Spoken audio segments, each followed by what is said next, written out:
This is Farhan and welcome back to another video. As we move forward in this lawsuit, we get to know more details regarding who might actually be the victor, who might have the victory at the end. Is it going to be Ripple and the SEC? From what we're hearing so far, and especially what you will hear today, it seems that the case that Ripple is presenting, it is getting stronger and stronger. That is why the rumors of a settlement, especially in September, they're starting to come up again. We'll talk about that in today's video, but we'll talk about something really important that is going to affect this lawsuit as we are moving towards the end of this discovery phase, and that is SEC's own employees are transacting, buying and holding XRP. That is something very important which we are going to be talking about today. That is going to be one of those defining moments, and Ripple knows this, and Ripple wants to get to the main core of this issue, and that is the lack of fair notice, which is a smoking gun that Ripple has, and the argument that is going to make Ripple the victor here. So a lot of really interesting things to talk about today, but before going on to those details, let's take a quick look at the price of XRP. The price of XRP, it was pretty much on the downside today. We saw, especially at the time of making this video, it trading at around $1.16, a decrease of about 1% compared to yesterday, and a decrease of around 6% compared to 1 week ago. Now, one of the reasons why we are seeing this trading range for XRP is not just dependent on XRP, but is dependent on the entire world of crypto, and especially we need to see the price of Bitcoin increase and go above that $50,000 barrier and maintain above that 50,000 for XRP and other altcoins out there to increase. Now, talking about a 24-hour period, today we saw the low point at around $1.13. Since then, it has slowly started to increase.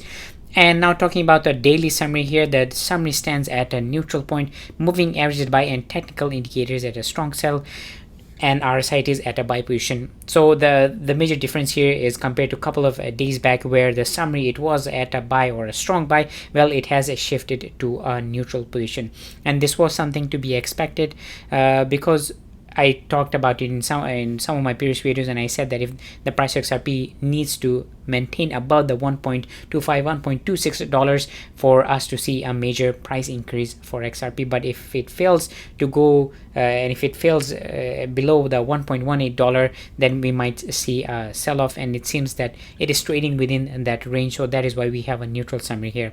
Now, talking about a weekly position here, the weekly position, the summary, it is at a strong buy, moving averages at a buy, technical indicators at a strong buy, and the RSI it is also at a buy position. So weekly it is looking good. And now for the summary for the monthly position, it stands at a strong buy, and the RSI it is also at a buy position. So overall, the price of XRP, it is expected to do good, especially in the coming weeks and months.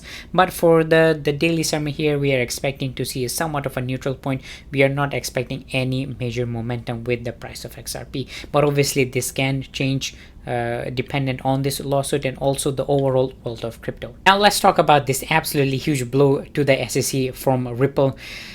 For those folks who have been keeping up to date with this entire Ripple lawsuit, you know how important some critical documents that Ripple really wanted from the SEC, and that was regarding the internal classifications and the internal communications of the SEC regarding Bitcoin, Ether, and XRP. And obviously, you might have known that the judge did order the SEC to produce these documents, but SEC has been citing privileged processes or just straight out refusing to hand over these documents.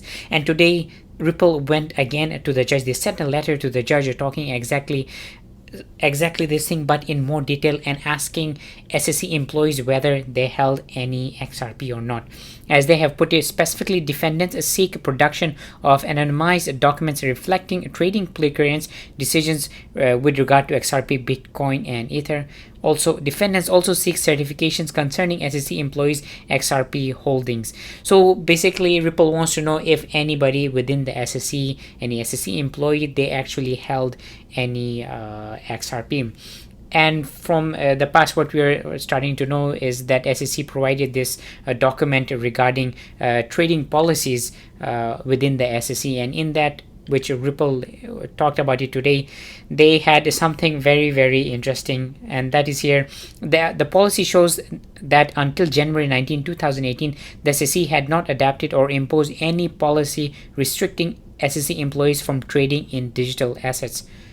Do keep in mind, which is consistent with the SEC not having viewed digital assets and securities. This is absolutely huge, and and Ripple really clears it here, and they say at all times from 2013 until at least January 19, 2018, SEC employees were free to buy, sell, and hold XRP without any restriction by the SEC. This is absolutely a huge deal. And do keep in mind that SEC is going after Ripple, saying that they have been selling illegal securities, illegally XRP, from 2013 until the lawsuit. And even as late of January 19, 2018, the SEC themselves could without any fear were able to buy, sell, and hold XRP, and was not really classified as a security. This is absolutely huge, and I'm sure the judge is going to look at this, and these are those critical important points that is giving Ripple a huge advantage over the SEC. Furthermore, in the letter to the judge, Ripple also had another really interesting thing, and that is SEC has two lists for its own employees. They are called prohibited holdings, the ones that you're completely not allowed to buy, and next there is something called a watch list, in which they're going to look at a case by case for whether that security within that watch list is considered is going to be a security or not. Basically, what we're finding out now is that for their prohibited holdings, the ones that SEC employees are absolutely not allowed to have, XRP or Bitcoin and Ether, they have never been entered into that list. So XRP was never a prohibited holdings, and for the SEC employees, which might come as a shocking to a lot of other people out there. And next we have the watch list. The watch list is a case-by-case review for what SEC considers them there's much chance that it might be a security.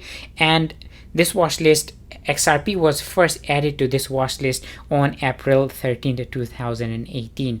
So wow, which is absolutely crazy.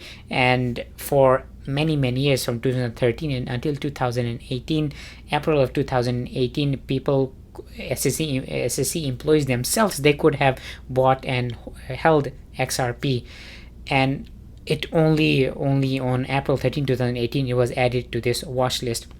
So these kind of points give Ripple a very strong argument, and that is why SEC is just refusing to hand over these very important documents to Ripple. And also Ripple attorneys, they have asked SEC multiple times, in fact 3 or 4 times in the past, to hand over these documents, especially pertaining to XRP being held by SEC employees, and they have kept refusing to do so. So that is why now they're going again in front of the judge to basically ask this, and the judge has given September 3rd as a deadline for SEC to respond to these statements from Ripple. So it is going to be very interesting time ahead. Well guys, that was the video for today. Let me know what are your thoughts in the comment section below. I would love to know what do you think about the lawsuit that is going on so far. And also you can see I am in a different place. I have moved, in fact I have moved to Canada, so my background is going to be very different from my usual, and currently I'm at a hotel at least for the next 14 days.